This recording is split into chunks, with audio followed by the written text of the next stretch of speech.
PKR துணைத் தலைவரும் முன்னாள் பெருமாத்தாங்பாவ் எம்பியுமான நூருல் ஈசா இந்திய சமூகத்தின் வளர்ச்சி தொடர்பாக பின்னணியில் செயல்பட்டதாக கூறுகிறார்.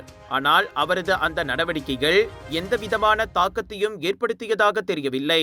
சமூக பொருளாதார துறைகளில் இந்தியர்கள் இன்னும் பின்தங்கிய நிலையில் இருக்க PKR மற்றும் அதன் தலைவர் அன்வார் இப்ராஹிமும் எந்த ஒரு குறிப்பிடத்தக்க முன்னேற்றத்தையும் இந்தியர்களுக்காக இதுவரை உருவாக்கவில்லை என்பது வருத்தமான உண்மை என பினாங்கு முன்னாள் துணை முதல்வர் பேராசிரியர் ராமசாமி கூறியுள்ளார். 13வது மலேசிய திட்டத்தில் இந்தியர் மேம்பாட்டுக்கான பரிந்துரைகள் தொடர்பில் நடத்தப்பட்ட செய்தியாளர் சந்திப்பில் சார்ல்ஸ் சந்தியாகோ நூருலின் உரையை வாசித்ததை கேள்விப்பட்டு ஆச்சரியமடைந்தேன். நூருலின் உரையில் இந்தியர்கள் நலனுக்காக சில முயற்சிகள் எடுக்கப்பட்டதாக கூறப்பட்டாலும் அதற்கான விளைவுகள் எதுவும் இல்லை.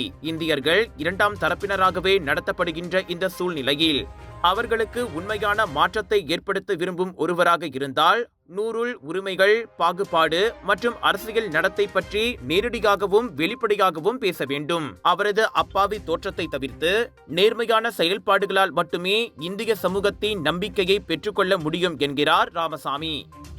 டாக்டர் அப்பாராவ் சன்னாசையின் த ரப்பர் எஸ்டேட் பாய், பால்வெட்டியின் மகன், பல்கலைக்கழக விரிவுரையாளரான சுயசரிதை.